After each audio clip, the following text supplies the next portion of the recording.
Welcome to my project on African American men on police brutality. And that should trouble all of us. This is not just a black issue.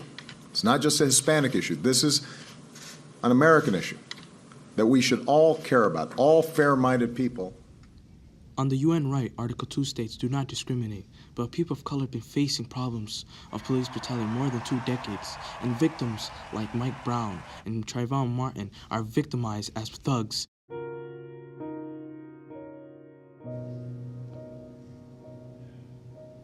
The Society page reports the killing of unarmed black men tripled through January 18 to June 18. Who can say that you won't be the next Jamar Clark, being a victim of a narrow-minded individual that's supposed to serve and protect?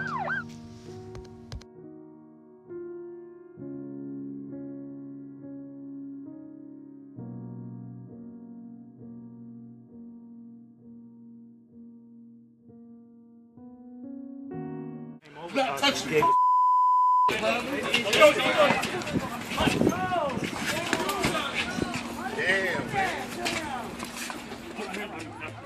The Society page reports 20% of African American men are being killed in the first half of 2018. You might think it's declining by seeing 2 or 3% cut off, but that's just only 2 or 3 families not facing grief from a small-minded officer.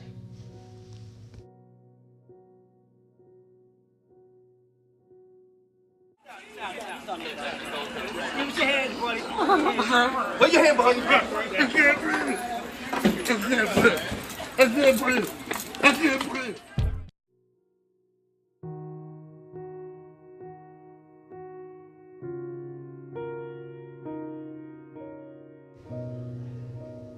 It's been 50 years since the civil rights movement, but still, as a country, we're unable to break this cycle.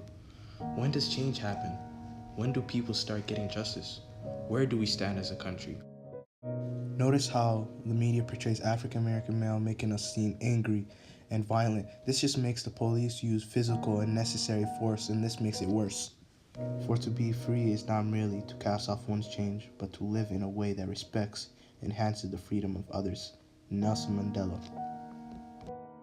Okay, so I am the aunt of Marcus Golden, killed by St. Paul police in 2015, actually, January 14th, 2015.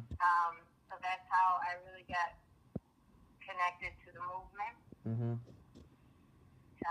He was unarmed for 11 hours.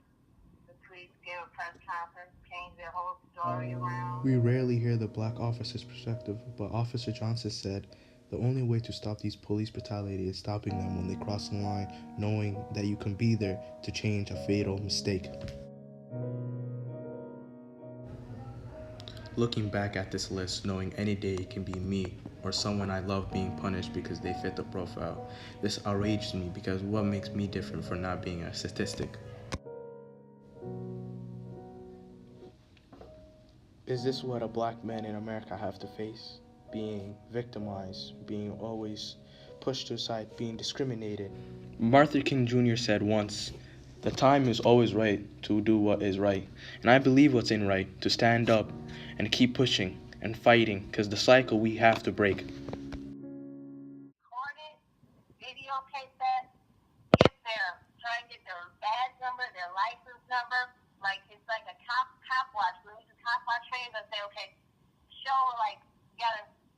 if there's a street sign. Show the street sign, show where you are. For my call of action, I made sure donating the money would go into the right purposes. So I did a little background information, and it really donating helps people like the injustice and victimized by police. And I made sure that if my donation goes into it, it would help someone have a second chance in life. And I want someone to get a second chance because everyone deserves a second chance.